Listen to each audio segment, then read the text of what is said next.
Hey guys, tonight we're not staying in some haunted Victorian house or hiking into an abandoned Cold War bunker. Nope. Tonight, we're going somewhere quieter. Too quiet, really. You're about to step into the stillness of a 12th century Korean forest monastery. No electricity, no warm showers, no late night snacks. Just the sound of your breath, the rustle of wind through pines, and a bell that tolls long before dawn. You're not going to like it. The monks here train in silence, live in stillness, and eat with more discipline than you've ever seen in your life. You, with your phone in your hand and half a coffee still in your system, are about to find out what it means to really disconnect. You probably won't survive this night, but if you do, something in you might change. So before you get comfortable, take a moment to like the video and subscribe, but only if you genuinely enjoy what I do here. And hey, drop your location and the local time in the comments. I always love seeing where you're listening from. Now, dim the lights, maybe turn on a fan for that soft background hum, and let's ease into tonight's journey together.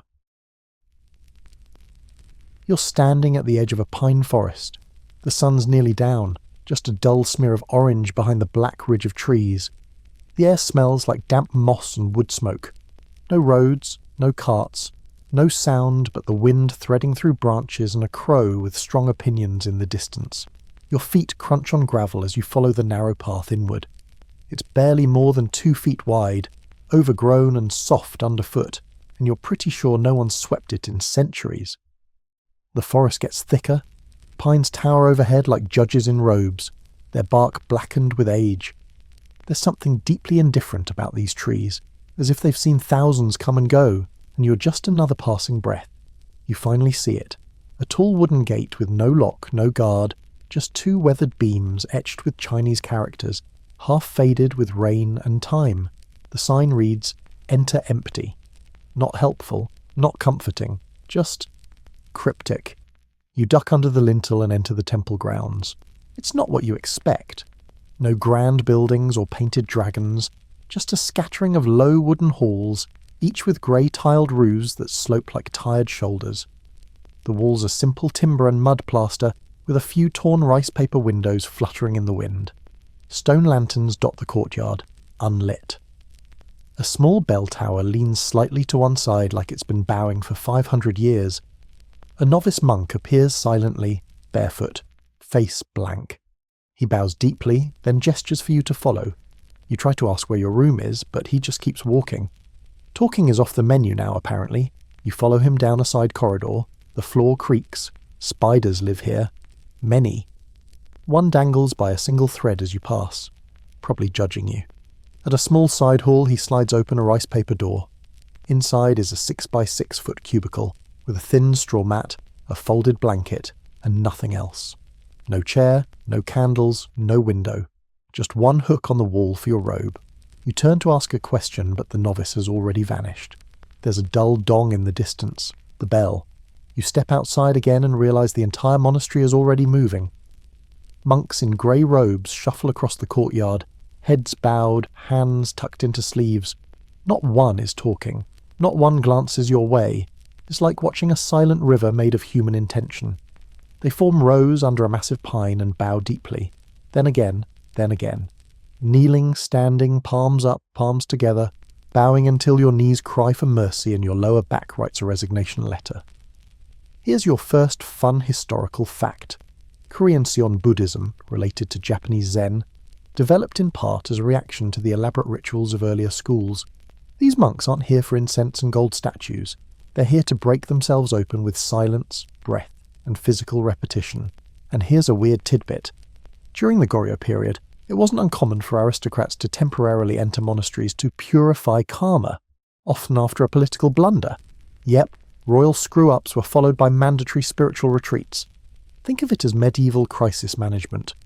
Historians still argue whether the most remote temples, like the one you're in, were ever truly meant for outsiders.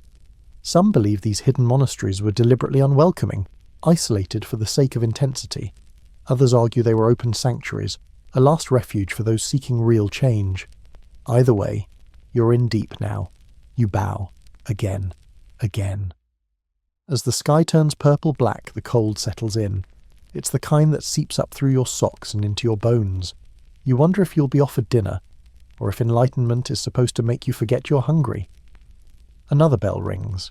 The monks rise and file silently toward a low hall with paper doors. You follow. Inside, candlelight flickers dimly. You're handed a wooden bowl and a spoon, no tray, no options. You sit cross-legged on a mat as a pot of rice gruel is passed down the line. No one speaks. No one chews loudly. One guy, 2 spots down, makes a slurping sound and gets the kind of side-eye that could fossilize a squirrel. You try to eat slowly, mindfully, like everyone else. But it tastes like boiled dust. Just rice, water, and maybe regret. Your stomach wants to rebel. Your mouth misses salt. A single monk at the front claps twice. Everyone freezes. Then, in eerie unison, they all lift their bowls and give a brief whispered chant. Something about gratitude and non-attachment. You pretend to mumble along. Good luck with that. Afterward, the bowls are rinsed by you. No kitchen staff. Everyone scrubs their own dish in icy water from a wooden basin. You try not to drop yours. There are no replacements. As you step outside, the stars are out.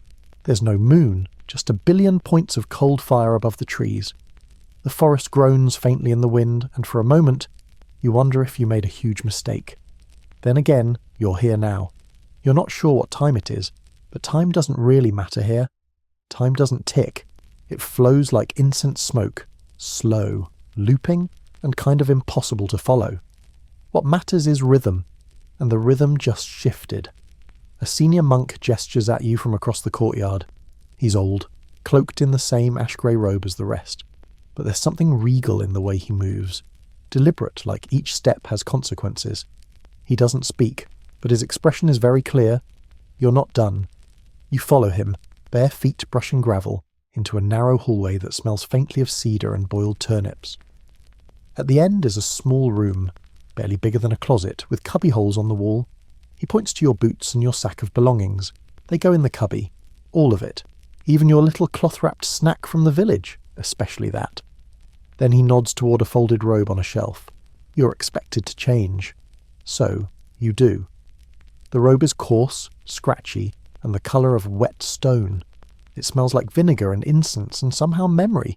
It fits badly, as if tailored for someone slightly more ascetic than you.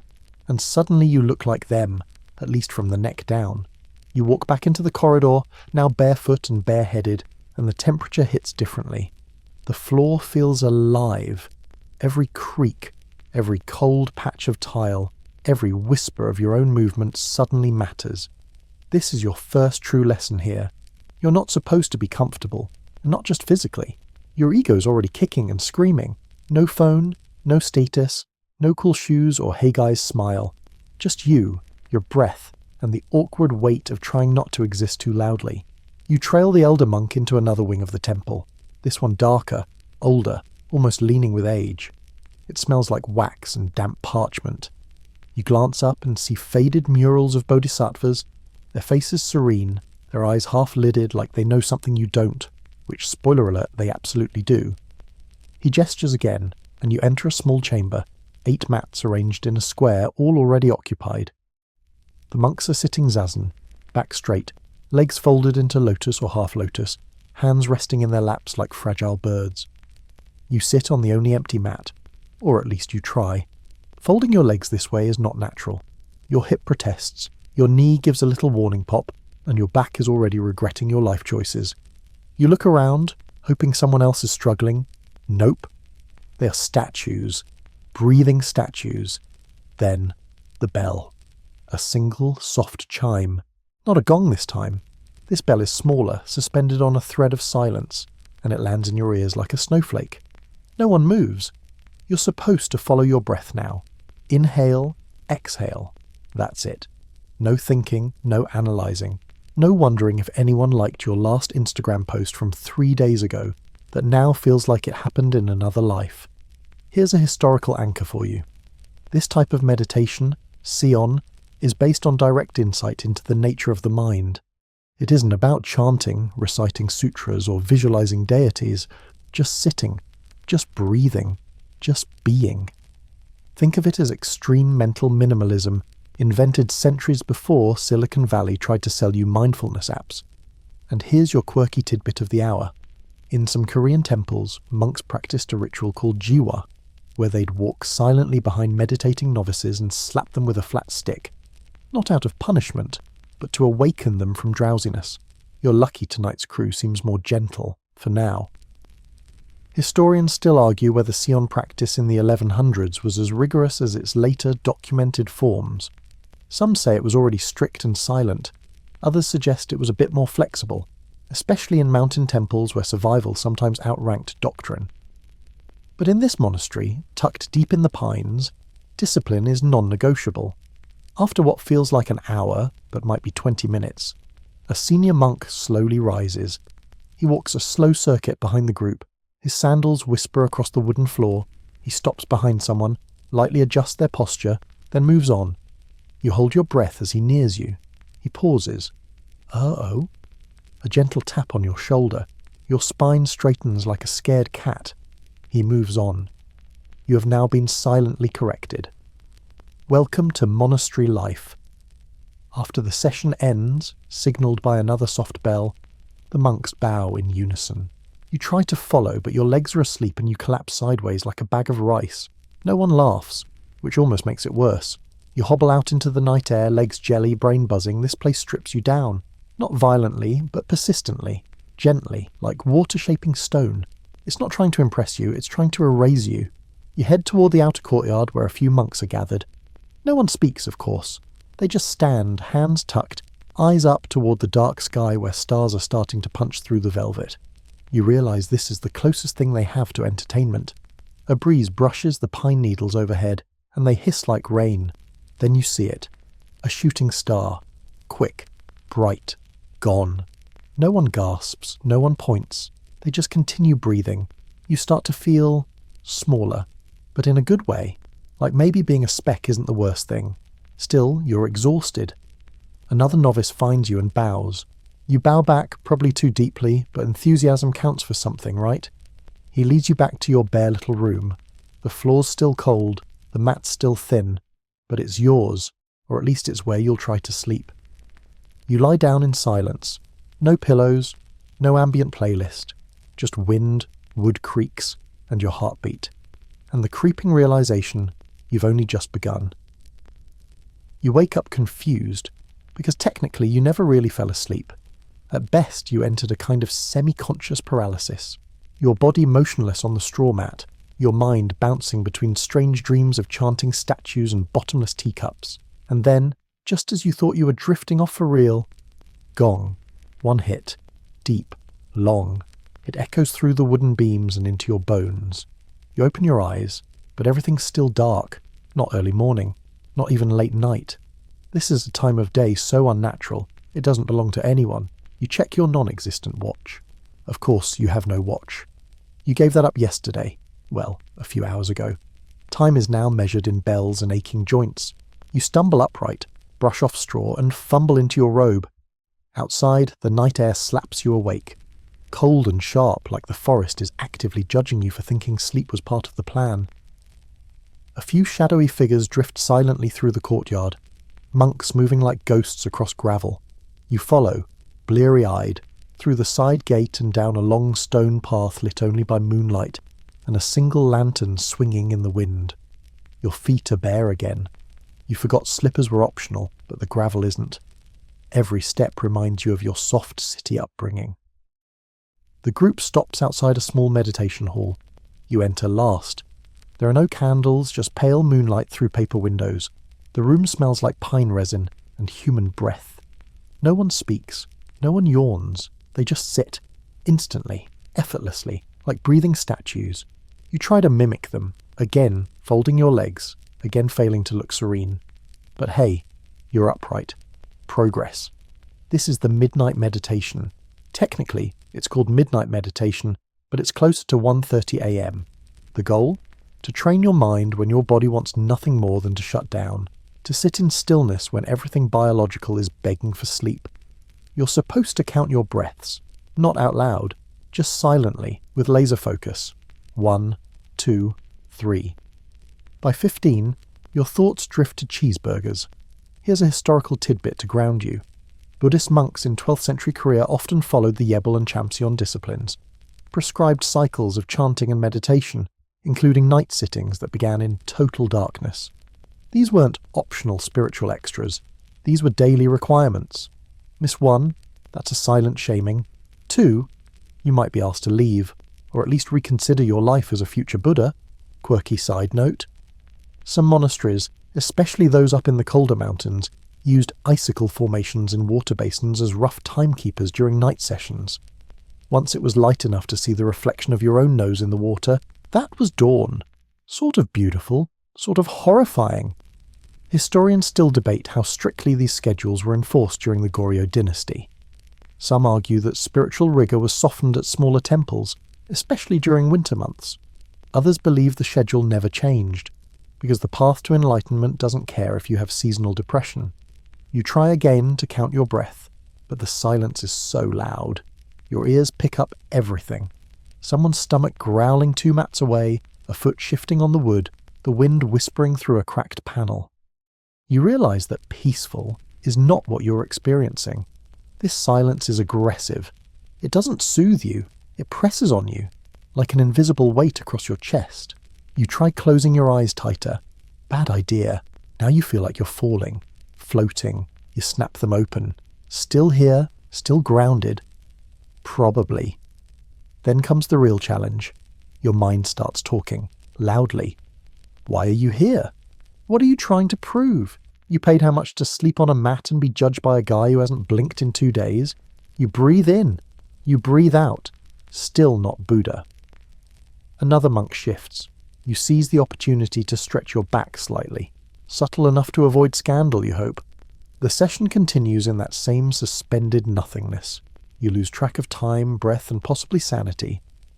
But there's also something strange happening. Between bouts of mental rebellion and leg cramps, there's a flicker, just a flicker, of quiet. Not around you, in you, like your brain stopped yelling for 1 precious second. Then it starts again, of course, complaining about your hip and asking if lunch is ever coming. But still, that second happened, and that's a big deal here. The bell rings again, soft, final, no applause, no relief. Just slow movement as everyone bows and stands. You follow suit. And this time, you don't fall over. Outside, the night has shifted. The stars are fainter, and there's a pale blue smear at the horizon. Technically still night. Spiritually, morning has started. No one says anything as you file back toward the main hall. But the rhythm is stronger now. You're falling into it, a little. Like your body is learning a new dance it didn't agree to but can't help remembering. Back in your room, you lie down again, not to sleep but to wait for the next bell. You wrap the thin blanket over your legs, you listen to the wind, you try to stay still. This time, you almost do. The next bell comes gently, almost mercifully, a single tone, just as the sky begins to lighten into a soft steel grey. You haven't really slept again, but your body has at least stopped fighting. It's given up, surrendered. You're officially a monk now, if only by exhaustion. You rise slowly. Your legs creak like old floorboards, and your neck crackles as you tilt your head side to side. You try not to groan. This is, after all, a place where sound is sacred and should only be used for bells, chants, or intense internal suffering. The other monks are already moving. No one runs, no one rushes. They walk with that eerie, fluid stillness, like they know there's no point in hurrying toward enlightenment. You follow them across the courtyard, where the grass is tipped in frost. The air smells like wet pine needles and yesterday's breath. The hall you're heading to is low and wide, with an open front and a wooden floor rubbed smooth by centuries of footsteps. Inside, the mats are already laid out. You sit cross-legged. There is a brief moment of pause, then the food comes. Breakfast. It's barley again. This time with a thin miso broth and 3 pickled vegetables, one of which smells like fermented regret. You eat it in silence, eyes down, trying not to react to the salt slap of that first crunchy bite. The monks eat without emotion, spooning food into their mouths with the detachment of philosophers. You do your best imitation of someone whose taste buds have been spiritually silenced. And here's where it gets interesting. Each bowl has to be cleaned with food. That's right. You pour hot water into your rice bowl, swish the last grains around, drink it like soup, then wipe the bowl clean with a slice of pickled radish. You eat the radish. Why? Because nothing is wasted, not even the water. It's called balbugongyang, and it's been practiced for over 1,000 years. This isn't just eating. This is a ritual of gratitude and awareness. Even the leftovers have a purpose. Even the bitterest flavors deserve a bow. Fun fact: the original Korean Seon monks adopted this frugal, intentional eating style to combat the rising excess of temple culture during the late unified Silla and early Goryeo periods.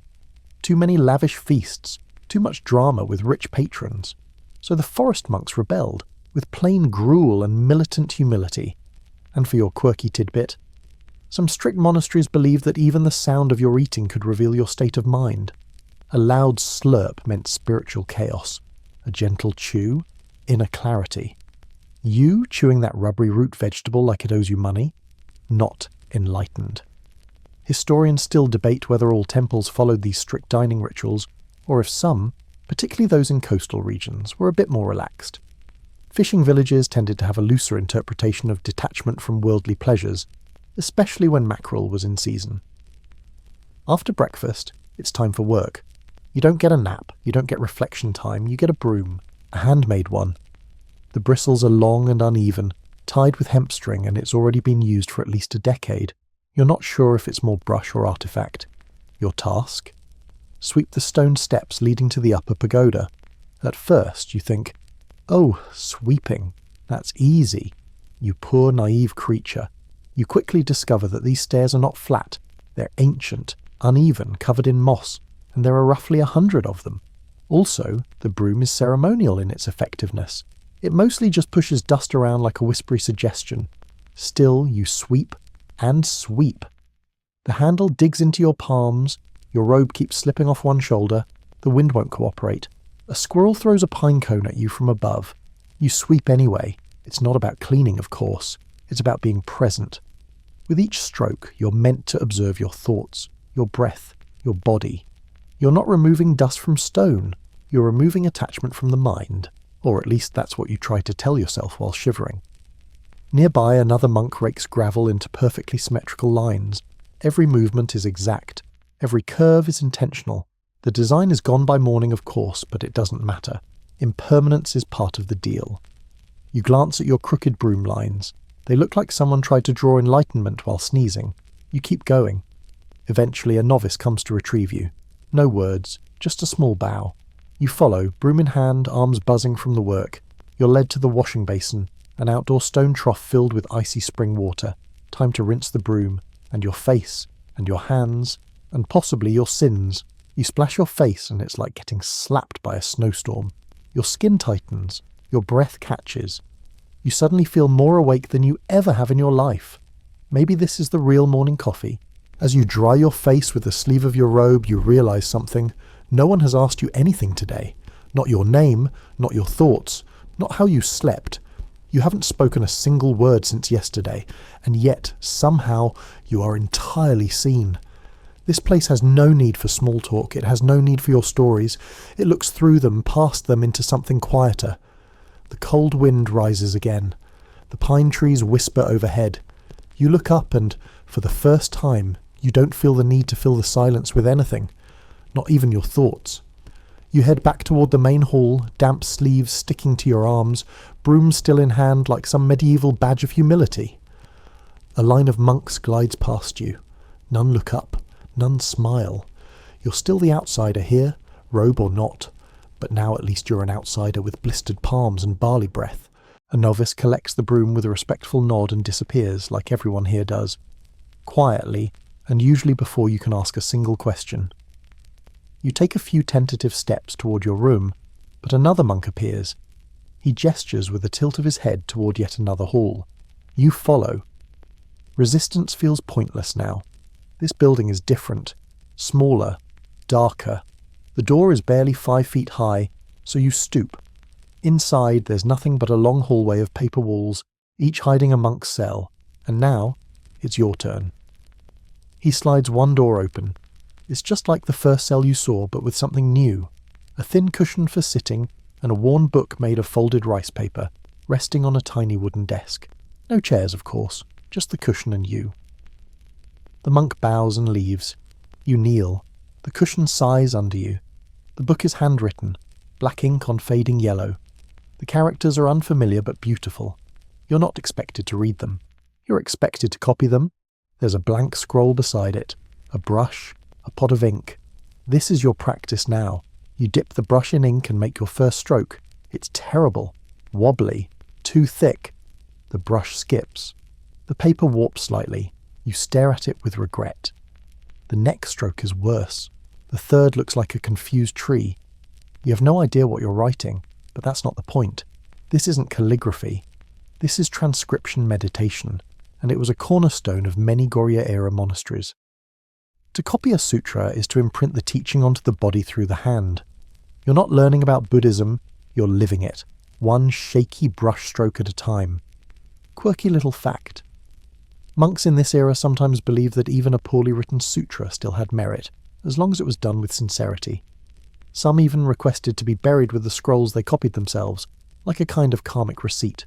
Historians still argue whether this ritual was purely spiritual, or if it also served a more pragmatic function, replicating texts in a world before printing presses.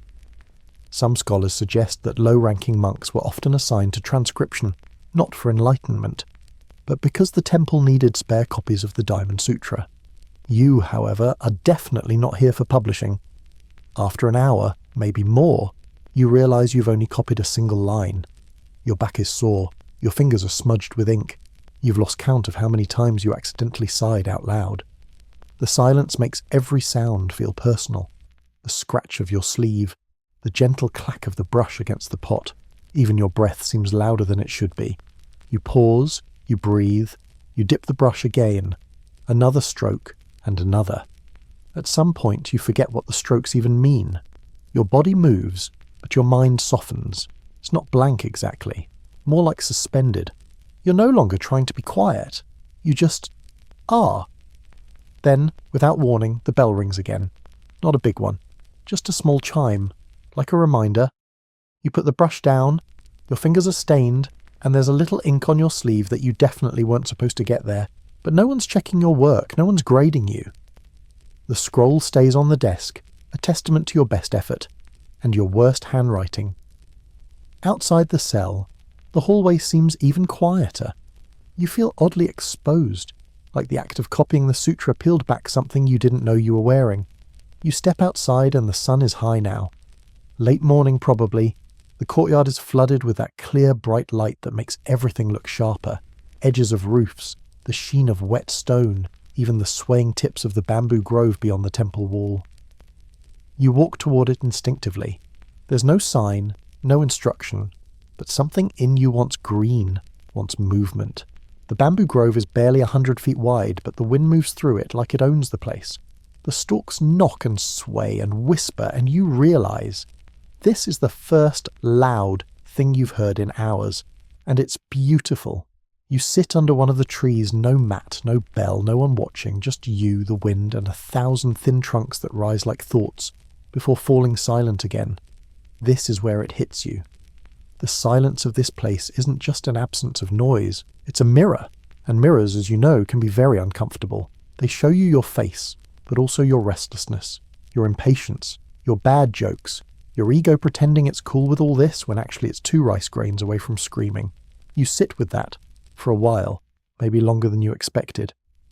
Eventually a bell rings faintly in the distance. You rise, you dust yourself off, and for once your mind doesn't immediately start narrating your next move.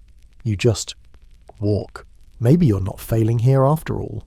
Back in the courtyard, the pace has changed again.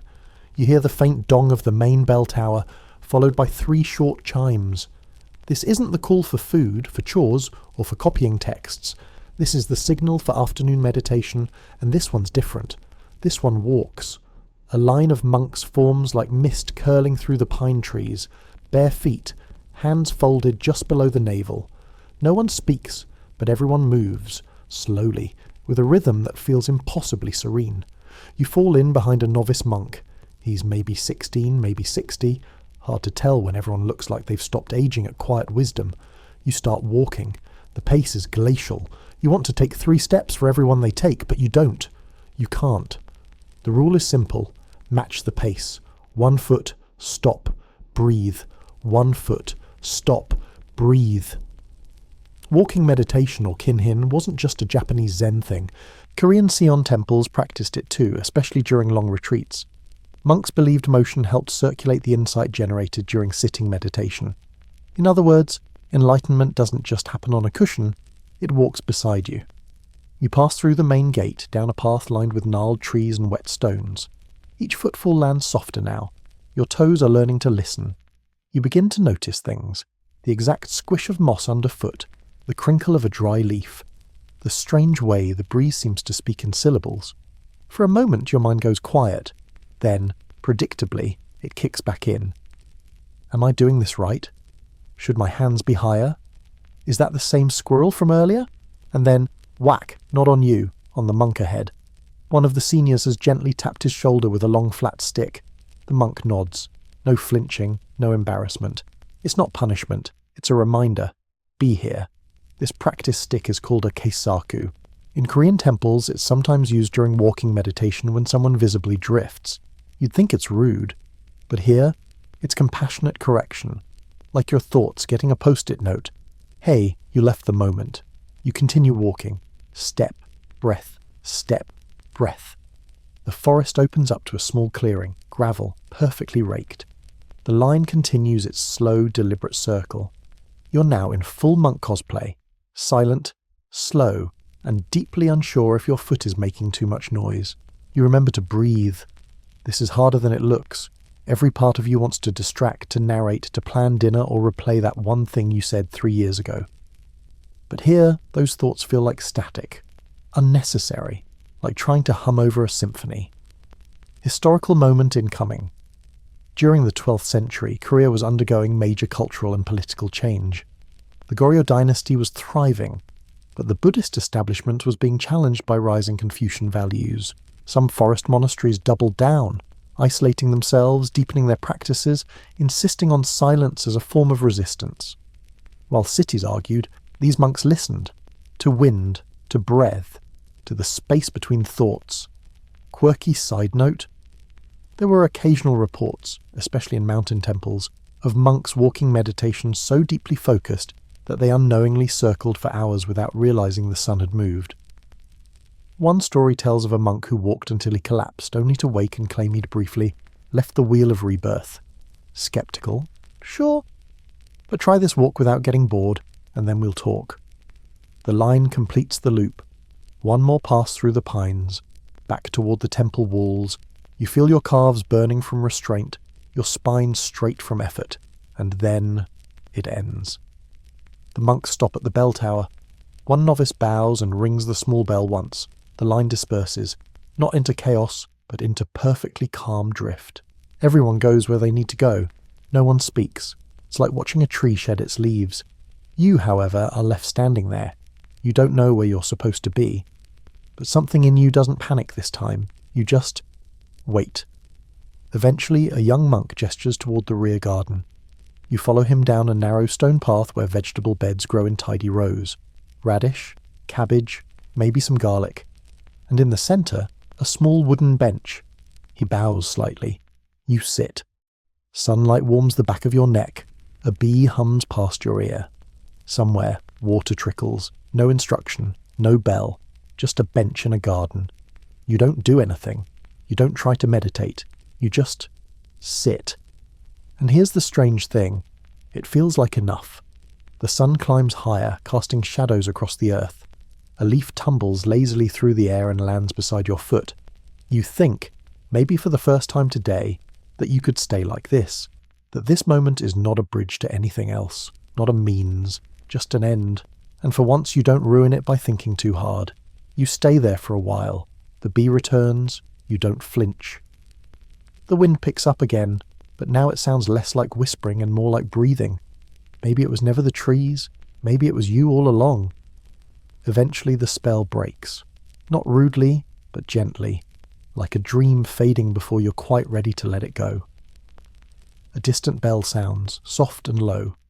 You rise without being told. Your legs don't protest as much this time. Maybe they've given up. Or maybe they're learning too. You follow the sound, your feet now finding paths without hesitation. The monastery isn't just a place anymore. It's a rhythm you're beginning to memorize. You re-enter the main hall. No one speaks. Everyone is already sitting. You take your place. Same mat, same breath, same silence. But this time, the silence feels different. It's not empty. It's full. This is breath meditation again. Seated, unmoving. The kind of stillness that once made you twitch now feels familiar, maybe even comforting. You begin to notice your inhale, the pause at the top, the slow, steady exhale. Inhale, pause, exhale, and again. There are no clocks here, no teachers snapping their fingers or apps rewarding you with streaks. Just monks who've been doing this for years, some for decades. Some of them never left this mountain. And the weird part? You don't feel judged. Not for your crooked posture, not for your racing thoughts, not for still secretly fantasizing about hot noodles and a pillow thicker than a folded rag.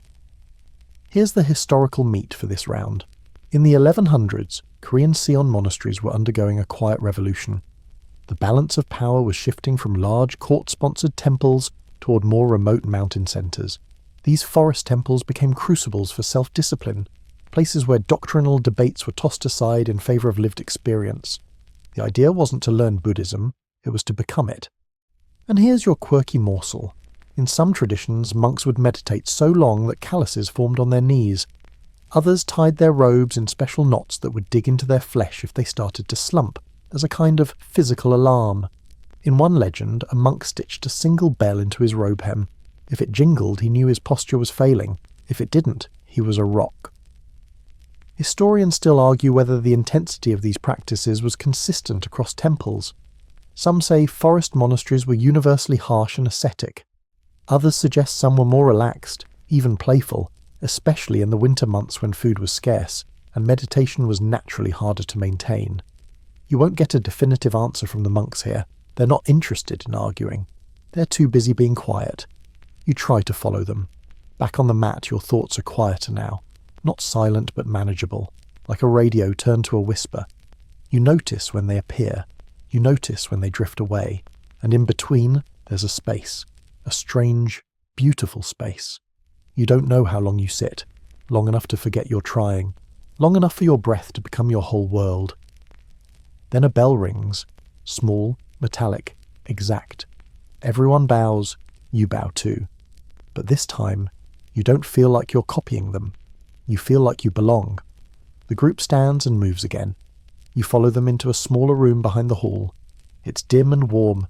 Floor cushions are set in a wide circle, and in the centre, a single candle. A senior monk enters and nods to the group. Then he sits. Everyone follows. This is a Dharma talk, but not in the TED Talk sense. No stage, no microphone, no booming voice telling you how to optimize your soul. Just a monk speaking softly, slowly, often in metaphors that seem like riddles until you think about them for 2 hours and realize they were laser precise. Tonight's lesson, if you can call it that, is about emptiness. He doesn't define it. He just describes it, like a house with no furniture, a river without a name, a breath that no longer feels like yours or anyone's. He speaks maybe 3 sentences, then stops. No one fills the silence. You want to. You want to say, wait, what does that mean? Or, can you explain that part about the mirror and the firefly? But you don't. You let it hang. You sit with it. And slowly it seeps in. Maybe understanding isn't the point. Maybe sitting with the not knowing is the whole thing. Eventually the candle is snuffed. The room darkens. You bow again.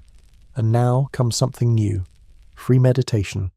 You're told, silently through gesture and rhythm, that you can go anywhere on the temple grounds. Find a place, sit, stand, walk. Lie down under a tree if you want. Just don't speak. Just don't leave. You choose the small stone bench near the outer wall. The sun is low again, golden and long. The light makes the dust in the air look like fireflies. You sit. No instruction. No app. Just you. And finally, silence that feels like home. You notice your breath again. And maybe for the first time, it feels like something you trust. You remain on the stone bench, the sun slowly melting into the forest beyond the wall. Its golden light stretches long, casting the pine shadows across the courtyard like fingers reaching inward. The breeze settles, birds quiet down. Even the bees seem to sense it's time to go still. You breathe, not the kind of breath you force, Just the breath that happens. In, out, a wind of your own. Then, just as the light begins to blue, a bell chimes. Not a loud one. Not the grand bell in the tower. This one is smaller, more refined, precise, like a whispered sentence with no wasted syllables. You stand, not because anyone says to, but because your body knows what to do now. You're becoming part of the rhythm. One bell, one body. It's weirdly comforting. You follow the other monks to the side hall again, where a simple meal is waiting. It's almost identical to breakfast. A little barley, a little broth. A side of fermented radish that could probably be used to etch stone. But this time, you eat it without complaint. Without narrative. You're not judging it. You're not fantasizing about fries. You're just chewing. And here's the wild part. It actually tastes like something now. Not much, but you can feel the grain, the texture, the slight nutty edge of the barley. The broth warms your insides in a way it didn't before. And the radish, well, it still tastes like a dare. But you eat it anyway. Monks aren't talking, of course, but there's communication happening. Bowing before the meal, slight nods. The shared rhythm of the bowls. Even how you stack your dishes is part of the conversation.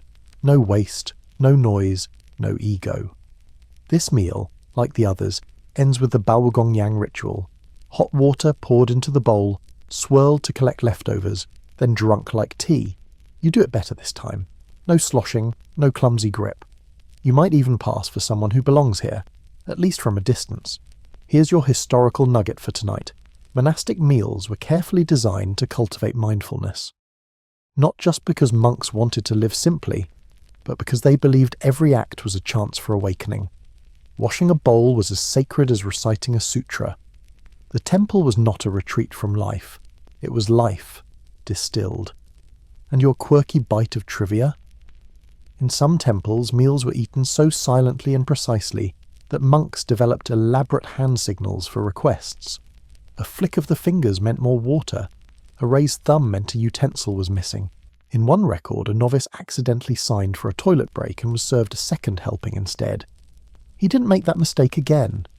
Historians still debate whether these rituals were uniform across regions. Some temples were more relaxed, especially in the warmer southern provinces, while others, especially high mountain temples, insisted on stricter forms, seeing hardship as a gate to deeper insight. You, clearly, have entered one of the stricter gates. After dinner, there's a short break. Not for lounging, of course, for silent reflection. You walk back toward the bamboo grove. The air is cooler now, thinner. Every breath pulls in the scent of wood smoke and cold stone. The sky overhead is shifting into deep indigo, stars beginning to blink awake. The moon is rising, full, pale, and impossibly calm. You think of the city lights back home, where stars are just rumours. Here, the sky looks like it remembers things. You sit on a stone under the tallest stalks and stare up. Silence this deep doesn't feel empty anymore. It feels alive. A bird rustles in the branches. You don't startle. A beetle clicks by your foot. You don't move. You're becoming fluent in stillness. Then, a sound. Not natural. Not a bell. Footsteps. You look over and see him again, the silent monk. He's young but not new. There's a stillness in his face that unnerves you. He doesn't smile. He doesn't frown. He just is. He sits across from you. Not close, but close enough. And you both just sit. You try not to look, but you sneak a glance. His posture is perfect. His breathing slow. His hands rest lightly, gently on his knees. And his eyes are open. He's watching. Not you exactly. Just everything. You feel your own spine straighten without meaning to. What is he thinking? Does he think you're ridiculous? Or maybe, just maybe, he's not thinking at all. You try to match him. Not out of competition, but curiosity. Can you sit like that? Can you just be like that? 10 minutes pass, or maybe 20. The forest ticks on. He finally stands, bows, and leaves. No words, no messages. But somehow it feels like he told you everything. You stay a little longer. You don't need a bell to keep you here. And when you finally rise, it's slow, natural. Your body remembers. The stars are bright now. So many they make you feel small, but not in a bad way. Small like a raindrop in a wide, calm lake. You walk back to your cell, no candle in hand. You don't need one. The moonlight is enough. You can feel the floorboards now without seeing them. Each one has a voice underfoot. Inside, your mat is waiting. So is the night. You lie down, not to sleep, but just to be still. The room is dark, save for the faint blue glow slipping through the rice paper wall. You lie on your mat, arms tucked in, blanket drawn to your chest like a fragile armour. You're not quite awake, not quite asleep. Somewhere in between. A twilight of the mind, and then it returns. The silence. Not the friendly kind. The kind that settles on you, like a weight, like a fog that knows your name. You start to wonder if it's always been there, waiting, watching. The monks are asleep, you think. But not all of them. Because somewhere in the next room, or maybe just outside your thin paper wall, someone is breathing, slowly, deliberately. You can hear it. It isn't loud, but it's too intentional to ignore. You close your eyes, hoping it fades. It doesn't. It grows. Not in volume, but in presence. You can feel the breath as if it's synced with yours. Inhale, pause, exhale. You sit up, slowly. There's no sound of movement, no footsteps. But you know someone is there, not threatening, just observing. Like the forest has leaned a little too close, you lie back down, turn to your side, face the wall, still breathing. It finally fades after what feels like an hour. You're left with your heartbeat thudding against the mat and a creeping sense that this place has more eyes than monks. Here's your history snack. Many Korean Seon temples, especially those built into forests, blended Buddhism with older animistic traditions. Spirits of the mountain, ghosts of ancestors, even lingering echoes of former monks were often acknowledged, though rarely discussed. Silence wasn't just discipline, it was a form of respect, or fear. And your quirky tidbit, some temples were rumoured to be haunted by monks who had failed their spiritual training. Not in a dramatic chains-rattling way, but through subtle signs. Unopened doors found wide open, incense burned without lighting, the faint sound of sandals shuffling where no one walked. Historians still argue whether these stories were symbolic, representations of inner struggle, or if temples truly believed in haunted spaces. The truth probably lies somewhere in between. After all, a monastery isn't just a place. It's a pressure chamber for the soul, and sometimes souls crack. You finally drift off, not into restful sleep, but into something quieter, a holding pattern of breath and thought. You don't dream, or if you do, you can't remember. When you wake again, it's still dark, but there's movement. Not bells this time, bodies. The silent rustle of robes, the gentle creak of floorboards, a monk's cough, short and dry. You rise, your knees ache, your shoulders are tight, but your mind, oddly, feels clear. You walk out into the hall. No one speaks, but everyone's awake. The temple is stirring like a great wooden beast.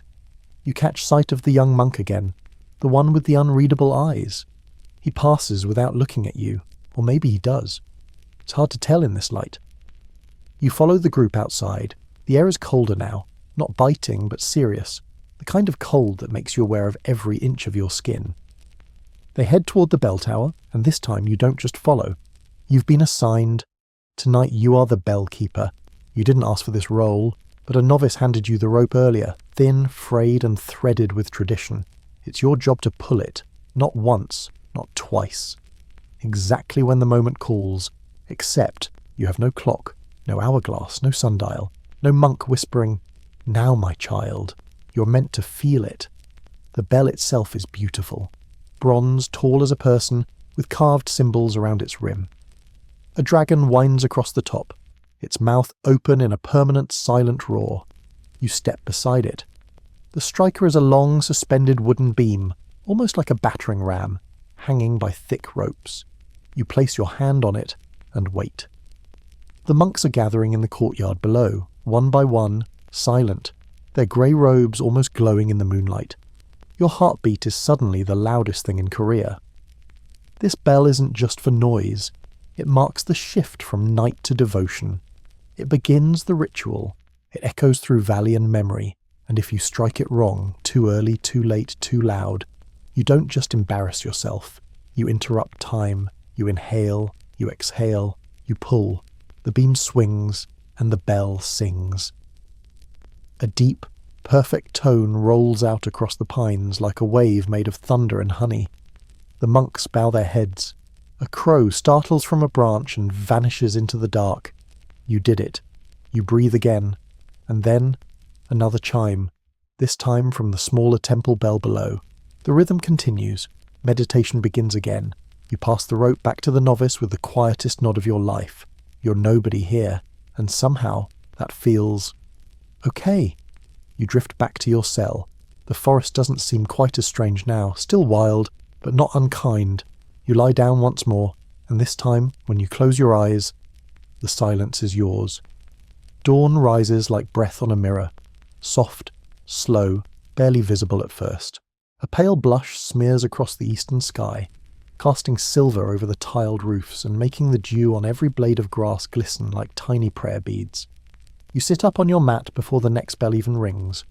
Your body moves more easily now. It still aches, sure, but the kind of ache that's earned, not resented. A soreness that says, you're doing it. You roll your shoulders, stretch your back, pull on your robe. You no longer fumble with the fabric like before. It wraps around you with ease, not because the robe has changed. You have.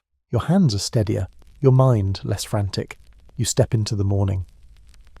The air is sharp and clean, carrying the scent of pine sap, old stone, and something faintly sweet. Perhaps a trace of incense still lingering from last night's final chant. It clings to everything here. Even the silence smells like reverence. You walk with the others, barefoot as always, toward the main hall. But today's meditation takes place not inside, but under the open sky. The monks are seated on straw mats in the courtyard facing east. The horizon glows. A single novice holds a small brass bowl. He lifts it, lets it sing. The sound rings out and you begin. Eyes half closed, back straight, knees rooted to the earth. This is sunrise zazen, and it's not just beautiful, it's brutal. Because now, more than ever, your mind wants to wander. It wants to name the colour of the sky. It wants to marvel at the way the light breaks across the mountain. It wants to whisper things like, you should remember this moment forever. But Zazen doesn't care about poetry. Zazen asks you to let go. Inhale. Pause. Exhale. Again and again.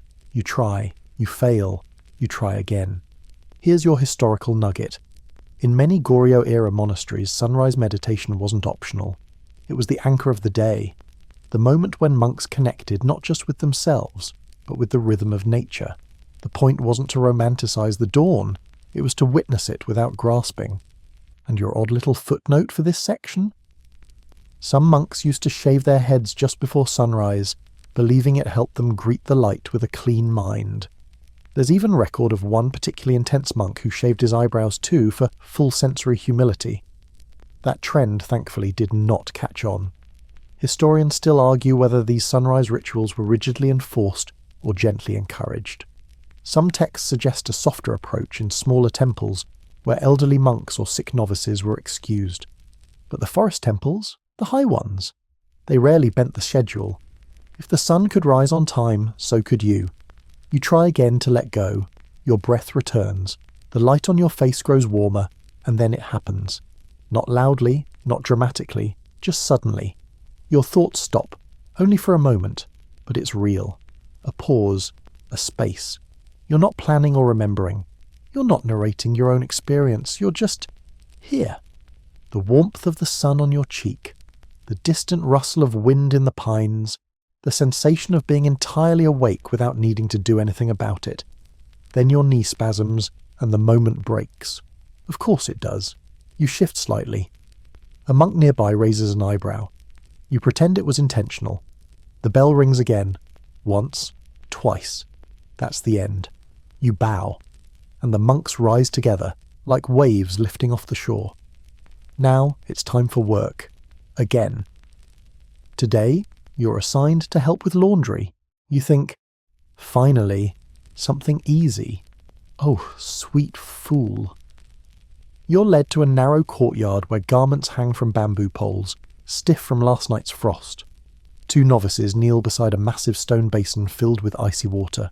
You're handed a bar of soap, a wooden board, and the most sarcastic smile a monk can give without using his face.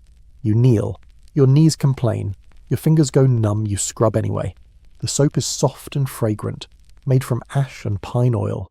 It smells like every part of this mountain, clean, earthy, and deeply unimpressed with you. The robes you scrub are heavy and coarse, holding water like guilt. You beat them against the stone, rinse, twist, repeat. Over and over, this is laundry as penance. You try to find a rhythm, your back aches, your elbows slip, but your thoughts slow. Your breath steadies. The repetition becomes a kind of prayer, a motion mantra. Here's the thing, these robes aren't just clothes, they're symbols, uniforms of humility. Every fold, every stitch, every spot of dirt is a mirror of the self. You're not cleaning cloth, you're cleaning mind. Here's a quirky historical wash cycle for you. Some monks believed that washing robes should be done only with mountain-fed water, never from wells. Why?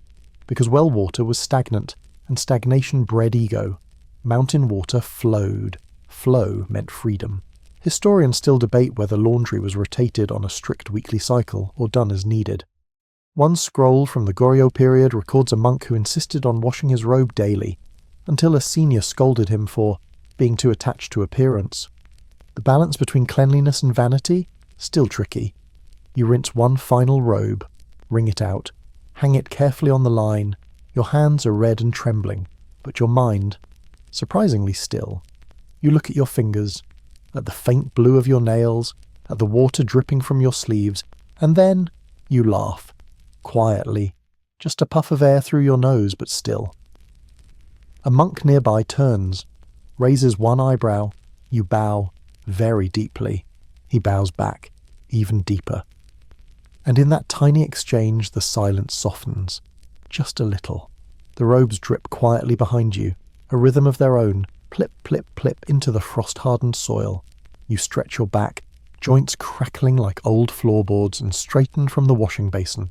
A novice gestures toward the upper courtyard. No words, just a flick of the hand. You bow, because that's the only form of "okay, got it" here, and follow him uphill, soles pressing wetly against the path. The courtyard is silent. Again, of course, but there's a tension in the air now, like the moment before a curtain rises.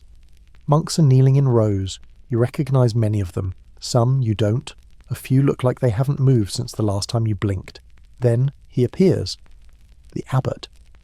You've heard him mentioned in whispers, though no one actually whispers here. It's more a shared stillness, a deferential hush that ripples outward whenever his name passes through a glance. He moves like fog, pale robe, shaved head, hands folded just above the waist. His eyes barely register you as he steps onto the wooden platform. No throne, no cushion, just a raised mat and a small steaming bowl of tea. He sits, cross-legged, effortlessly, as though gravity is a myth to him. You sit too, lower than the rest. He doesn't speak. You wait. 10 full minutes pass, still no words, and then finally, 3. Just 3. He says, "Form is emptiness." Then he takes a sip of tea. Silence returns. That's it. That's the sermon. No explanation. No follow-up. No, "Hey guys, thanks for coming to my TED Talk." Just form is emptiness, and the clink of ceramic. Your brain flips through interpretations like a stressed-out librarian. What does it mean? Why only that? Was it a test? Is he messing with you? Probably not. Probably yes. This is what's called a hwadu, a Korean Zen riddle or statement designed to break your habitual thinking. The point isn't to solve it. The point is to let it chew a hole through the part of your brain that always needs meaning wrapped in a neat little bow. Historical background here. Goryeo-era Seon monks were known for their use of hwadu as a daily spiritual tool. They weren't intellectual puzzles, they were time bombs, a sentence that might detonate enlightenment. 2 weeks or 2 decades later. Quirky trivia for the day. Some masters were so committed to brevity that they'd give a single hwadu to a disciple and then refuse to speak to them for years. If the student solved it, great. If not, they'd just keep meditating with it in their skull like a splinter. Historians still debate whether form is emptiness came from Chinese Chan, Indian Madhyamaka philosophy, or a particularly poetic monk who forgot his script. Either way, it stuck, and now it's yours. The abbot finishes his tea. He bows once, Stands, leaves, no one follows. They stay kneeling, still absorbing the aftershock of 3 tiny words. You sit with it. Form is emptiness. You try not to analyze it. You try not to chase it, but it chases you, all the way down to your bones. Eventually the group disperses. You drift down a side path, still dazed. Your next task, tea duty. You're led to a small, quiet room. A single candle glows beside a clay teapot. You're alone. Your job? Prepare tea for the next visitor. Quietly, carefully, reverently. You boil water over a small brazier, the flames crackling like whispers. You rinse the cups, warm the pot, each movement deliberate, each breath steady. You're supposed to become the tea. That's what the monk said. Well, not said exactly. More like pantomimed with intense eye contact and a lot of eyebrows. The tea is green, bitter, alive. You pour it into a ceramic bowl and place it on the tray. The next monk enters. He bows. You bow. He sips. No one speaks. This is not a performance. This is presence. And suddenly you understand the weight of what you're doing. This isn't about the tea. It's about how not to rush. It's about noticing the warmth of the cup in your hand, the way the steam swirls before it vanishes, the sound of liquid moving from pot to bowl. It's about being here, without editing the moment. Here's a little-known fact. The Korean tea ceremony, or darye, dates back to this very period. It was practiced in temples long before it became a formal part of aristocratic life. Monks saw tea not as a luxury, but as a sacred companion to meditation, a brief, fragrant bridge between breath and silence. And here's your quirky corner. Some monks developed entire choreographies for serving tea, including how many degrees the wrist should rotate during the pour. One temple manuscript even includes a line that translates to, "If your tea splashes, so does your mind," which sounds about right. Historians still debate how structured the tea practice was in smaller, remote temples. Some claim it was deeply ritualized. Others argue it was simply a quiet, nourishing pause. Either way, you're in the middle of it now, holding a bowl of green liquid like it might contain the universe. And maybe it does. You bow. The monk finishes. He leaves. You remain. The candle flickers beside you. The coals hiss. And somewhere in the back of your mind, a sentence continues to echo. Form is emptiness. You don't understand it. But you also don't mind. The candle burns lower. The brazier's warmth is fading. You sit in the stillness after tea like someone who's just witnessed something sacred, but doesn't quite know what to do with the feeling. You should leave. Probably. But your legs won't move. Or maybe they just don't need to. You feel emptied. Not in a bad way. More like how a cup feels when it's finally rinsed clean. Still useful, but silent. Eventually a novice arrives. You bow. He doesn't speak. None of them ever do. But he gives you the universal look of, yes, you're due somewhere. You follow him past the bell tower, past the statue of the Bodhisattva wrapped in morning shadow, and toward the most mundane part of the monastery, the bathhouse. It's not what you'd expect. No steam, no soft towels, no relax and rejuvenate slogans carved into wood. It's a squat building made of stone and planks, with a single guttered pipe feeding icy spring water into a square tub. Today your task is cleaning it, by candlelight. You're handed a brush made of bundled reeds, worn smooth by decades of scrubbing. The floor is damp.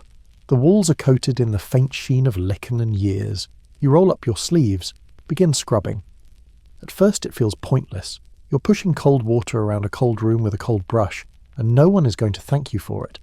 But that's the trick, isn't it? There is no you here. There's just the work, just the brush. Just the square of floor you're slowly revealing under layers of grime and thought. It takes a while, but you find the rhythm. Scrub, rinse, scrub, rinse. Your thoughts fade with each motion. Here's your historical lather. Monastic bathhouses were considered essential in Buddhist temples, not for comfort, but for purity, both spiritual and physical. Bathing was seen as a practice of mindfulness and humility. You cleaned the body to remind yourself that the body wasn't yours to begin with, and your odd little tidbit. In some Goryeo-era temples, bathhouse duty was reserved for the most junior monks as a test of ego. If you complained, you were deemed not yet ready for inner heat. But if you scrubbed without judgment, even when no one watched, you were said to be beginning to boil. A metaphor, of course, hopefully. Historians still argue whether bathhouse labour was symbolic or just practical. Some records show elaborate rituals tied to cleansing. Others suggest it was simply what had to be done to keep mould off the floor. Both can be true, and right now your wrinkled hands don't care, they're just here, scrubbing. You pause for a moment, stretch your back, look around. The room is almost glowing now, not from polish, from absence. There's nothing left but clean stone and silence. You step outside into the garden behind the bathhouse. A few monks are pruning trees with small curved blades, not talking, just shaping. One nods at you. You bow back. There's a kinship here, built entirely on mutual silence and shared tasks. Then, another bell. You're not even surprised. Bells are like punctuation here. They tell you when to begin, when to stop, when to breathe differently. You're starting to feel their rhythm like a pulse in your chest. You follow it back to the main courtyard, chanting time. Everyone gathers in the temple hall. You kneel at the back. A novice hands you a prayer book, handwritten, bound in rough cloth. You open it and see a blur of characters that may as well be alien code. The page is old, ink faded in places, margins stained with candle wax. The chant begins. It's low, deep, a hum more than words, the kind of sound that begins in the chest and ends somewhere in the roof of your mouth. You try to follow. At first it's awkward. Your tongue doesn't know what to do, your voice cracks, but no one's watching you.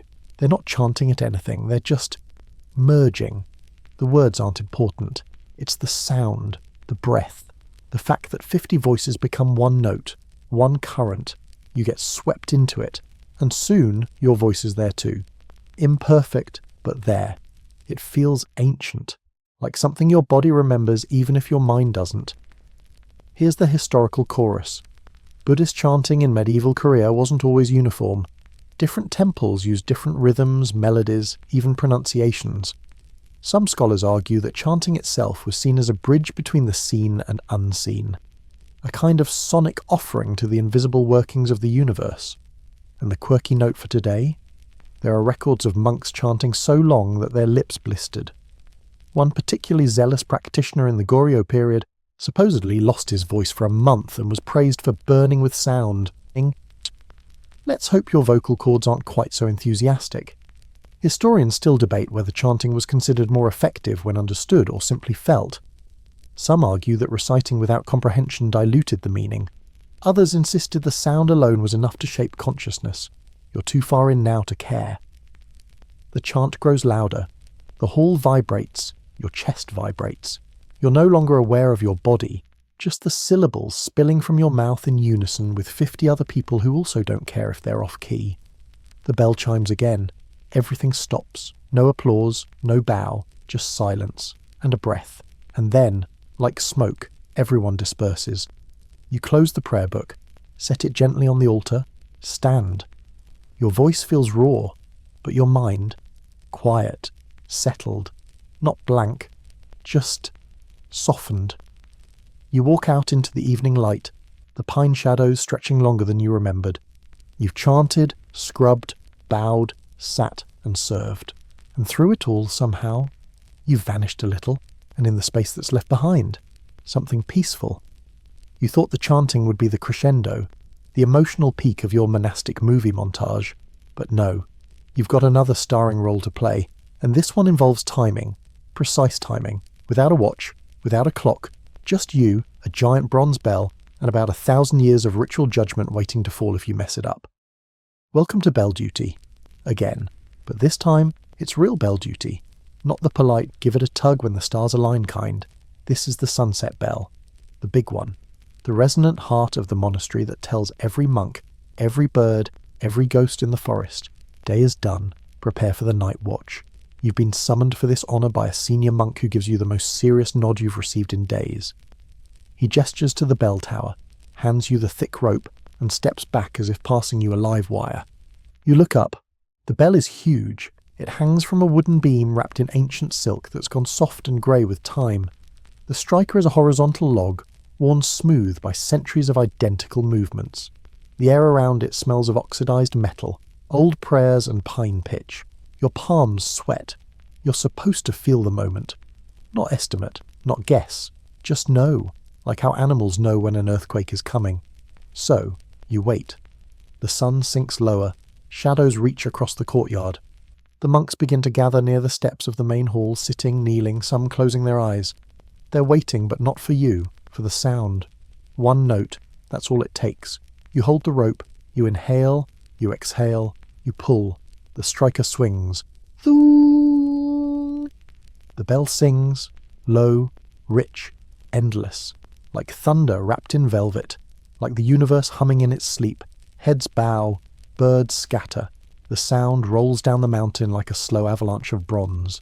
And for a moment, just one, you don't feel anxious or out of place or terrified of making a fool of yourself.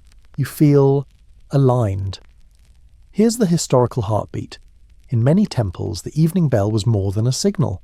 It was a spiritual act, a way of calling all beings to wakefulness, even as the world fell into sleep. Some monks believed the vibrations reached the underworld. Others said it called the dead to remember their name. And your quirky snippet? There are records of bell keepers who became famous for their technique. One monk in particular, known only as One Breath Sion, was said to time his strike so perfectly that the echoes would fold over each other like waves.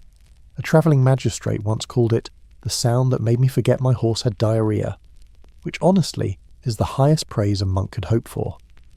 Historians still argue whether bell ringing was considered a lowly job or a sacred one. Some temples gave the task to novices, others only to the most advanced practitioners. It depended on the lineage, the philosophy, and probably how many monks were willing to admit they couldn't tell time without a sundial. You return the rope to its hook. The courtyard is still, no applause, just deep collective stillness. You descend the steps of the tower, and as your bare feet touch the cool stones again, a strange thing happens. The monks bow to you. Not all at once, not dramatically, but a few, as you pass, lower their heads, acknowledging not your performance, but your presence. You bow back, trying not to grin. Now it's time for evening maintenance, a kind of spiritual cool-down. Tonight, you've been assigned to the candle rounds. You walk through the temple's smaller buildings with a single reed torch, extinguishing candles one by one. You do it slowly, with care, not because you're afraid of fire, though yes, still a healthy fear, but because this is part of the ritual. Darkness must arrive gently here. Each flame snuffs out with a whisper. Each room breathes deeper once it's dark. You step into the meditation hall, last candle. It flickers, trembling at the end of its wick. You stare at it. Let it burn a little longer. It seems reluctant. Then you pinch it out. Darkness folds in, and with it comes a coolness, like the room is exhaling. Here's your tiny insight for the evening. In many temples, light wasn't just utility. It was a symbol of mind. Lighting a candle was an offering. Extinguishing it was a return to source. The act was never just about visibility. It was about reverence. You weren't lighting for the eyes. You were lighting for the heart. And your historical footnote? Some temples were known to use exactly 108 candles each day, aligning with the 108 earthly desires in Buddhist cosmology, each flame a metaphor. Each extinguishing, a letting go. That's a lot of candles, and a lot of letting go. Historians still debate whether this exact number was universal or symbolic. In remote monasteries like yours, simplicity likely prevailed. But the spirit of the practice, the ritual of light and darkness, remained sacred. You finish the rounds. The monastery now glows only with moonlight and memory. You return to your cell, not quickly, not slowly, just in step. When you lie down on your mat, you don't flop or sigh or ache. You just rest. And for the first time, it doesn't feel like recovery. It feels like arrival. You wake to darkness, but not the kind that threatens. It's thick, still, full, but strangely soft, like a blanket stretched over the world. No bell this time, no assigned task. Just a deep pull in your chest that says, get up anyway. You move quietly. Your body, now familiar with the chill of morning stone, doesn't protest as much. The mat rolls up easily. The robe slides on like muscle memory. You no longer second-guess the motion of your hands. You no longer need to be told where to go. Because you want to go, you slip outside. The courtyard is empty, and yet it isn't. The whole place feels awake, though nothing stirs, as if the buildings themselves have breath. You walk slowly toward the meditation hall, not for instruction, not out of obligation, just because that's where the stillness leads. The doors are open. Candles flicker along the walls, tall and thin like shadows caught mid-thought. A few monks sit already, some in full lotus, others kneeling, all of them breathing like trees. You sit. No bell, no voice, just breath. And then chanting, but not lead chanting, not coordinated, just one voice, soft, low, from the far corner of the room, not loud enough to disrupt, just enough to set a tone. It spreads, not quickly, like moss. Another voice joins, then another. Soon it becomes a tide, no books, no page turns. Just memory. And you, sitting in the swell of it. You close your eyes, you don't know the words, but you don't need them. You feel them. The shape, the rise and fall, the vibration in the floorboards beneath your knees. This is Sori Sion, the meditative chanting style unique to certain Korean temples. Somewhat rare, even in its time, but preserved in places like this. No formal structure, just spontaneous, heart-led recitation, often from memory, always from presence. Here's your historical gem. During the Goryeo dynasty, Buddhist chanting was seen not only as liturgical but medicinal. Monks believed that certain syllables properly pronounced could balance breath, calm the nerves, and sharpen attention. Even today, echoes of that philosophy linger in Seonbulga, Korea's living temple chant tradition. And your oddball fact? Some temples designated one monk as the tonal root. His job was to sing the first note of any chant. If his pitch was off, the whole thing wobbled. In one recorded case, the same monk served as tonal root for 40 years without missing a note. They nicknamed him Steady Ox, a voice like a bell, and reportedly a laugh like a goat. Historians still debate how much improvisation was allowed in these early chants. Some scholars argue for strict melodic lines. Others suggest a free-form, jazz-like approach to syllabic delivery. Here, at least, it feels improvised, but deeply coherent. Like a river deciding where to flow. You find yourself humming along. Not loudly, not confidently, but honestly. It feels good, like your body has been waiting to make sound for days. Not noise, sound. And then, all at once, it ends. Not in a cut-off. It dissolves. One by one, the voices fall away until the room is candlelight and breath again. No one claps, but something deep inside you does. Afterwards, you step outside again. The sky is that pre-dawn purple, the moment before colour starts coming back into the world. You decide to take the long path around the outer wall. You walk slowly, no direction, just forward. The path curls toward a slope lined with young pine. You follow it up, cresting a small ridge you hadn't noticed before. And there, like a secret, the hermit's hut. It's barely more than a shack, no door, one wall open to the mountain. Inside, a mat, a stone lantern, a pile of twigs. No decoration, no comfort, just space. You don't go in, but you bow. Something about this place feels sacred. Not because of what it is, but because of what it isn't. Here's your historical deep dive. In the Korean Seon tradition, hermitage practice, known as dongjeng, was seen as a stage of deep devotion. Monks would retreat into isolated huts, sometimes for years, practicing alone with no visitors, no guidance, and almost no food. The idea was to confront the mind in its rawest state, and your offbeat detail? Some temples would bury jars of fermented radish near the hermitages, just in case the monk refused all outside contact. One scroll describes a hermit who communicated solely by rearranging stones outside his hut. His last message, according to law, was a perfect circle. Historians still debate whether these recluses were revered or gently pitied by the rest of the Sangha. Some say they were seen as enlightened. Others believe they were simply the most stubborn monks of the lot, probably both. You sit just outside the hut, not intruding, just resting. The wind up here is thinner. You can see the monastery below, the curved roofs, the flicker of morning lanterns, the slow, deliberate movement of the first kitchen monks. And above it all the sky lightens. You breathe, and something in you unclenches. Not dramatically, not all at once. Just a quiet loosening of the grip you didn't realise you'd had on yourself. The sun finally breaches the ridge, an orange sliver that sends long, slanted light across the treetops. The hermit's hut behind you glows on one side, still shadowed on the other, like even the mountain can't quite decide whether to wake or not. You start walking back. The gravel path crunches underfoot. You pass a sleeping crow, wings fluffed, head tucked beneath one inky fold. Even the birds take breaks here. You've been in this monastery for what? 2 days? 3? Time has lost its outline. You haven't checked a clock in what feels like forever. You're no longer asking, what time is it? But rather, what is now asking of me? You arrive in the outer courtyard just as the first wave of chores is ending. Monks rise from their tasks. Some have straw in their hair, others carry brooms. One walks by with a bundle of wet wood, and you swear his footsteps don't even leave prints. A novice gestures for you to follow. You're not surprised, you don't even resist, you just go. This time, it's toward the kitchen. A long, narrow building with low ceilings, always warm, always slightly smoky. You enter and feel the shift instantly.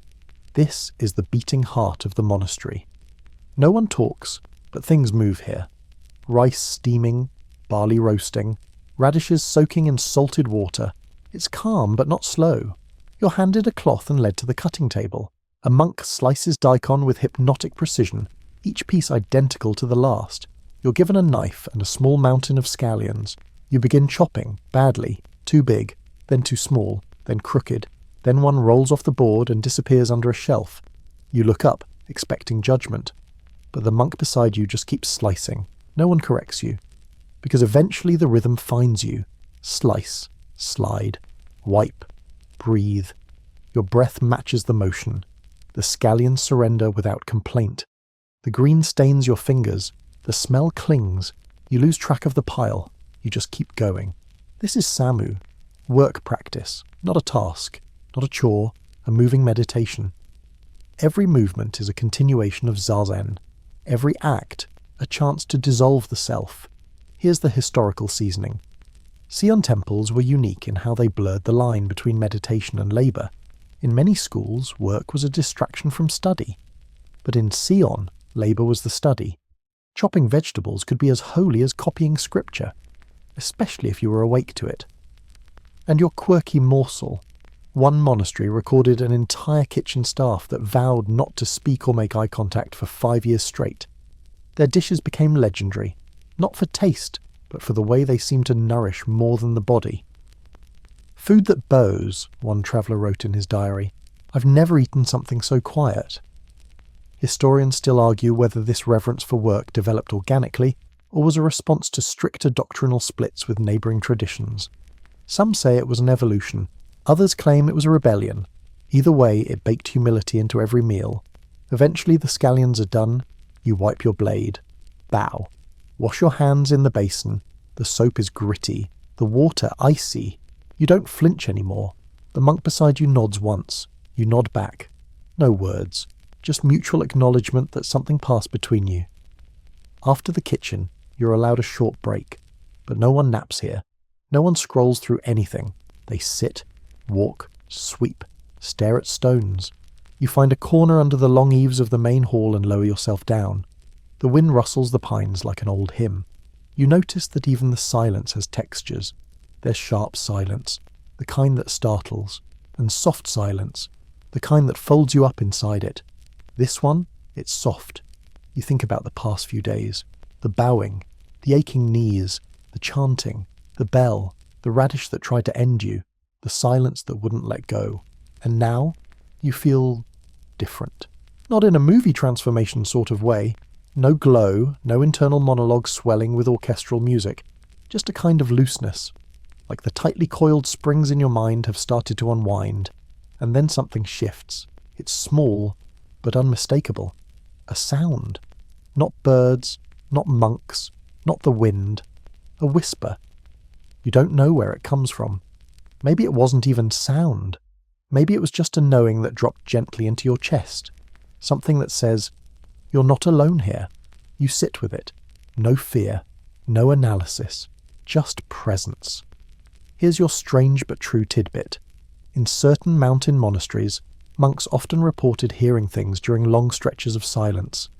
Bells that hadn't rung, footsteps where no one walked, whispers that felt like teachings rather than words. Some claimed it was the forest, others the old teachers who never left. You don't tell anyone, because there's nothing to explain, just a silence that now seems full of someone else's memory. You rise, walk slowly toward the rear garden, and there, under the lowest branch of a bent pine, a monk is waiting. Not for you, but for the bell, because it's almost time to chant again. You nod, and the monk nods back, and though not a single word is spoken, you feel unmistakably heard. The bell rings again, soft and distant, as if even it has become shy in this deepening quiet. You and the monk walk slowly, side by side, not in lockstep but in something gentler. Like your footsteps are learning each other. He doesn't speak. You don't expect him to. The moment doesn't need fixing. You reach the chanting hall. It's nearly dusk now. The lanterns glow amber behind rice paper panels, and smoke from a fresh coil of incense curls upward like a lazy thought. You bow at the threshold and enter. Tonight's chant begins with the Heart Sutra. You've seen the text before, countless brushstrokes in black ink across a long unfolding scroll. You don't know it by heart, but you remember fragments. Form is emptiness. Emptiness is form. The words circle back. You sit near the rear again, close enough to hear, far enough to disappear. The chant begins with a single, unhurried voice. Then another joins. Then the room becomes breath and syllable again. You close your eyes. This time you don't try to follow. You just listen. To the monks, to the breath between lines, to the silence that clings to the walls like mist, and to something else too, something you didn't notice before, a sound, a rhythm. From the far corner of the room, a barely audible wheeze, a breath caught at the end of an exhale. You open your eyes. It's an old monk. You hadn't seen him before. His face is a map of folds and years. His eyes are closed. His lips move slowly, deliberately, as if the words are coming from a deeper place than language. He isn't following the chant. He's becoming it. You watch him, entranced. He rocks gently as he speaks, like his body is a bowl carrying just enough sound to keep from spilling. And that's when you notice. Everyone else has slowed slightly. Their rhythm adapts to his. They let him lead without looking, just listening, just trusting. He finishes the verse, then stills, and the chant dissolves into that enormous quiet again. Everyone bows. You bow. The old monk opens his eyes and glances your way, just briefly. Not a smile, not quite. More like a knowing, a message without shape. You return to your feet and file out with the others. The sky has darkened. The courtyard is painted in navy blue and candlelight. You start walking toward your cell, but something stops you. A small sound, a giggle. It's quick, suppressed. From behind one of the rear buildings, not malicious, just human. You step quietly around the corner, and you see them. 2 novices, maybe 13, maybe 15, sitting cross-legged beside a pile of firewood, trying very hard to look serious. But one of them just cracked, and the other is failing to recover. They notice you. Their eyes widen. You freeze. They look terrified. But instead of scolding or raising a brow or turning silently away, you do something bold. You smile. A real one. Just a flicker. They blink. Then, one of them smiles back. It's hesitant, half-formed, like it hasn't had much practice. The other returns to stone-faced form fast. But for a second, that corner of the monastery glows with something rare. Joy. You walk away without a word, because you don't need one. Here's a hidden gem for you. Laughter in monasteries wasn't forbidden, but it was often treated like fire. Useful, powerful, but requiring careful control. Some temples embraced it sparingly, allowing occasional laughing days to reset the mind. Others feared it could shatter the delicate stillness built by silence, and your quirky fact. One legendary monk, nicknamed Half Smile by his students, was known to smirk only during rice washing. They said he believed joy could be stirred into food. His disciples swore they could taste it. Historians still debate whether laughter was encouraged or repressed across different temples. Some records suggest that senior monks saw it as ego leakage. Others argued it was proof of awakening. One particularly poetic scroll states, "The enlightened man laughs, but not always out loud. Back in your cell, you sit on your mat. Not to lie down, not to sleep, just to sit. You think about the smile, the chant, the old monk's breath, the giggle beside the firewood. You think, no, you feel that all of it belongs, that maybe even joy when it's quiet, when it's offered rather than taken, is part of the practice. You fold your hands in your lap, and for the first time, you smile to no one, just because. The candlelight in your cell flickers, casting soft waves across the wall. You sit cross-legged on the mat, not moving, not meditating in the formal sense, just letting the moment settle. The smile still lingers at the edge of your lips, not giddy, not performative, just there, gentle. You breathe in, hold, exhale. You can feel the warmth of the firewood pile a courtyard away, the hush of the old monk's chant, the hidden laughter that somehow felt like a gift. There's a knock, soft, not on your paper door but more like a brush, bare knuckles tapping wood without the intent to interrupt. You rise, open the panel. A novice is there, holding a bundle in his arms. He bows, hands it to you. It's a scroll, fresh parchment, blank, rolled tight, secured with a string of woven grass. Beside it, a brush, a tiny clay pot of ink. You bow instinctively. He bows deeper, then he vanishes down the hall like he was never there. You unroll the scroll in your lap. There are no instructions, but you already know what this is. This is susyok, the practice of copying sacred texts again. But this time, it's not an assigned scripture.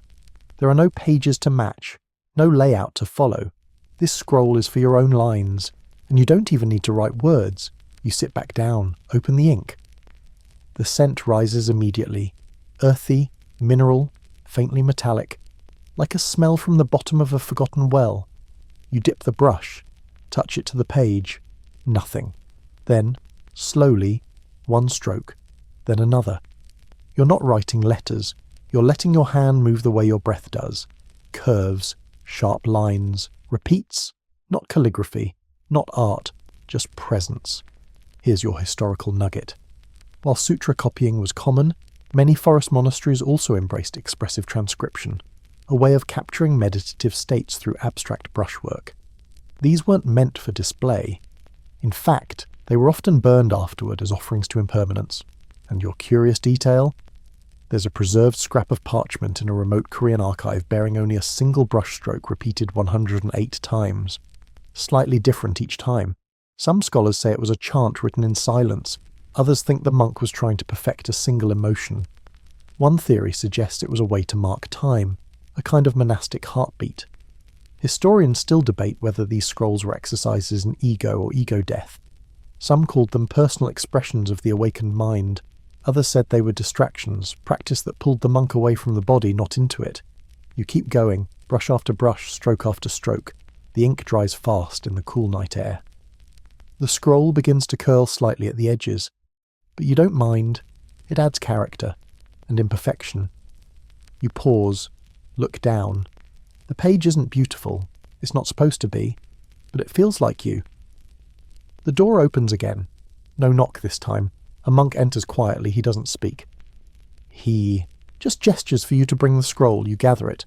Follow him down a narrow side corridor you've never been through before. It leads behind the main hall, past the storerooms, past the water basins, into a small chamber open to the night sky. At the centre, a stone basin. The monk gestures. You step forward. It takes a moment to understand. This is not where you store the scroll. This is where you release it. You place it gently into the basin. A candle flickers nearby. The monk lights the edge of the scroll. The flame catches quickly. The parchment curls. The ink bubbles. Your strokes dissolve into smoke. You bow. The monk bows too. Then, just as softly as he arrived, he's gone. You stand there alone. The air smells like ash and pine. Above, stars scatter wildly across the black. No moon tonight. Just the vast, ink-dark sky that seems to echo everything you've just let go of. You return to your room, hands still faintly stained. You sit, and this time the silence feels different again. Not weightless, not heavy, but whole, complete. Like something inside you has returned to where it came from, and was welcomed home. The night stretches wide across the mountains. The stars outside your rice paper window are steady now, no flickering, no haze. Just pinpricks of permanence in a world that otherwise shifts beneath your feet. You lie awake, but not restlessly. The mat beneath you is still thin, the air still cold. But somehow, both feel like friends now, reliable, grounding. There's no bell tonight, but you rise anyway. Your body knows the way. Feet glide over the wooden floor, past the low beams, past the moonlit wall where shadows dance behind bamboo. You've stopped trying to understand why you move. You just move. You drift into the main hall once more. No monks this time. Just one item waiting for you at the centre of the room. A tea set, ceramic, pale green celadon, minimal, elegant, and unmistakably old. You bow to it and begin. This is not the tea of earlier days, the one in the courtyard shared with monks by necessity. This is dairy, the Korean tea ceremony, not performed for show, not even always for company. Sometimes it's done in solitude. You boil the water slowly, the flame whispering beneath the kettle. You prepare the pot, warming it with practiced hands. Scoop in the crushed leaves, not measured by spoon, but by memory. You pour, swirl, wait. It's all deliberate, timed not by clock, but breath. You pour the tea into a tiny bowl, hold it between your palms, and drink. It's slightly bitter, slightly grassy. It has no sugar, no milk, no spice. And yet, it contains everything. Here's your historical leaf. Korean tea culture reached a quiet peak during the Goryeo period, especially among monks who used it not as refreshment but as a meditative anchor. The whole point was stillness, a single act done fully. Tea was considered the bridge between mind and matter, boiled mindfulness, and your delightful little detail. Some monks were so attuned to their tea that they gave it names based on the sensation it left in the body. Moon behind mist, ink on silk. One scroll mentions a cup described as like breathing next to a waterfall in winter, which, come to think of it, is exactly what this one tastes like. Historians still discuss whether tea was ritualized equally across all monasteries or if some allowed for a more casual approach. Some documents suggest highly formal sequences. Others imply that one monk with a good kettle was all you needed. What's agreed on is this. The tea was never just tea. You finish your second bowl, then a third. You pour the last for an empty space across from you. You bow to it. You drink that one too. Not because you're lonely, but because something about the moment feels shared. With who? Maybe the tea, maybe the forest, maybe the you that's starting to melt away under all this silence. You clean the bowl, dry the pot, return it to its tray with reverence. There's something calming about placing each item exactly where it belongs. Like maybe, tonight, you belong too. You step outside. The moon has returned, barely, a sliver above the treetops, pale as memory. You walk slowly to the outer wall, where you once watched the stars from the stone bench. You find your way there without thinking. But someone is already there. The silent monk. The one who never speaks, but always seems to know exactly when to appear. He's seated on the stone, back straight, hands resting lightly on his knees, eyes open. He looks at you, then gestures, just once, with his hand. Sit. You do. The bench is cold, but not unwelcoming. You both stare out at the pines below. The breeze is light tonight. Not the whispering wind from before, but something calmer, like the forest itself is waiting. And then he does something you've never seen him do. He speaks. Only one word. In a voice so quiet you almost doubt it was real. He says, "Stay." Just that. No context, no instruction, no smile. He closes his eyes again, and doesn't speak again. You sit beside him. Minutes pass, maybe an hour. You don't move, because for the first time, you don't want to go anywhere else. Here's a final bit of historical shadow. The word Sion, from which Korean Zen Buddhism gets its name, comes from the Sanskrit dhyana, meaning meditative absorption. It's not about answers. It's about being so fully present that the need for questions dissolves. Sometimes just staying is the practice, and your quiet trivia for the night? A few temples still preserve benches known as the sitting stone of no instruction. Monks would visit them only when nothing else worked. No chants, no koans, no rituals. Just sitting, with nothing to fix. Historians still debate whether these were assigned or simply discovered by those who needed them. Some say the benches taught more than any master. Others believe they were just quiet places with a good view. Either way, you found one. You stay. And in the space where thoughts used to swarm, There is nothing now, and everything. The morning light creeps in slower today. Like even the sun doesn't want to disturb what the night made sacred. You're still on the bench. You never fell asleep. Not really. You drifted, floated, existed somewhere between breath and breeze. Your back is stiff, your legs tingling, but your mind feels clear, as if someone's wiped fog from a mirror that was always there, just smudged. The silent monk is gone. You don't know when he left. It doesn't matter. He came, he stayed, he spoke. That was enough. You walk down the hill slowly. The world is soft around the edges. The birds chirp again. Nothing unusual about that, but you hear space between their calls now. Rhythm, balance. You can almost feel the sound touching the trees. Back in the courtyard, the monastery is already awake. Monks walk in single file to the side hall for the morning gruel. You blend in without being told. No hesitation, no confusion, just flow. You take your place. Kneel. The rice is warm. The broth is thinner than usual. Your hands are steadier. The monk beside you hands you a folded cloth. A gesture, a knowing. It's time. Packing. You return to your room, if you can even call it that. The mat, the blanket, the corner of a wall where you once stared, wondering what you were doing here. It's all been part of the unwinding. There's nothing to fold, nothing to carry. Your robes are returned to the basket outside the storeroom. A novice gives you your old clothes, creased, slightly musty, and somehow foreign now. You change back into them like putting on a version of yourself that doesn't quite fit anymore. You bow to the novice. He bows lower. And just like that, your time here is almost done. But not quite. A final bell calls you. Not to chant, not to eat, not to scrub a floor until you see your soul in it. This bell calls you to the parting, a closing ritual, rarely explained, never skipped. You're led to a side room you haven't seen before. Small, round, wooden. A circle of cushions on the floor, an altar in the centre, unlit candle, unmarked scroll, a bowl of smooth river stones. The monks gather silently. No one speaks. No one nods at you. But the circle widens to make room. You sit and wait. The abbot enters last. He's not carrying a scripture. He's holding a bowl of water. He sets it gently in the centre of the altar, next to the candle. Then he sits. There's a long silence. Then he lights the candle, dips a hand into the water, flicks it once, gently, into the flame. It hisses. The flame shivers, then calms. Everyone bows. You follow. That's it. No words. But the meaning, like everything else here, is carried in ritual. Water into fire, suffering into stillness, effort into release. Here's your final historical whisper. In many Korean monasteries, departure ceremonies were intentionally minimal.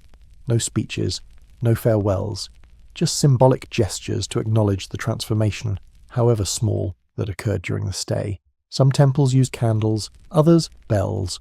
One used a silent walk to the gate. But the principle was the same. Let the parting be as intentional as the arrival, and your closing curiosity. Some monks were known to leave behind a single object, a stone, a folded paper, a strand of hair, as a way of saying, I was here, but I'm not holding on. Most of these were cleaned away during daily chores, but once in a while, one was left in place for decades. You leave the round room. A novice waits at the main gate. He bows. You bow back. And then you walk. No procession, no words. Just the sound of your own feet on gravel. The forest watches, unchanged. The trees, those towering, indifferent judges, still stand, still whisper, but they feel less distant now. You cross the gate. You pause. And without knowing why, you whisper a thank you. To no one. To everything. You walk down the path. The same one that once felt narrow, intimidating, wrapped in fog and strange sound. Now it's just a path. You walk it like it's been waiting. You walk it like you are always coming back. You walk it knowing that nothing is ending, only continuing. The path winds gently down the mountain. No signs, no markers, just stone, moss, and earth damp with the night's condensation. You keep walking, each step a small goodbye whispered into the soil. The air smells like pine needles and beginnings. The monastery is behind you now, though it doesn't feel left. more like it folded itself back into the forest, disappearing the way only things made of breath and time can. You reach a small clearing where the trees thin and the valley below stretches out in layers of green and mist. Somewhere out there, a river glistens. You don't need to know its name. You pause, look back. The monastery is hidden. Nothing visible but a slope of trees and the faint curl of smoke from a chimney you can't quite see. You should keep moving, but your body chooses stillness. You sit on a rock warmed slightly by the morning sun. You listen. The birds are louder now. Your ears notice the difference, and you smile, not because it's over, but because you realize this never leaves you. You remember the kneeling, the chanting, the brushstroke that burned into ash, the whisper, "Stay." You did. And now, without a sound, you're ready to go. Here's your final historical echo. Korean Seon monks didn't always stay in one temple. Many walked for years between monasteries, travelling from teacher to teacher, from forest to coast, carrying only what they needed. The road was part of the training. Detachment in motion, insight in dust, and your last odd gem. There were reports of monks leaving temples with no destination, simply following the next bell they heard, some travelling over mountains just to sit at the edge of a stranger's field. Wherever you are, one text says, if you're awake, the temple continues. Historians still argue whether this kind of wandering monk called a nunsu, or cloudwater, was common or idealized. Some saw them as rebels, others as the freest beings alive. You stand. The sun is higher now, slicing golden light through the canopy. You begin walking again. Downward, forward, outward. But you don't rush. You don't grip the experience in your mind, trying to trap it, preserve it, post it, or explain it. You let it echo, like a bell. The silence remains inside you. And it's not empty. It is form. It is you. Let's stay here a little longer. Don't get up just yet. Let your breath settle into the rhythm of the forest again, soft and deep.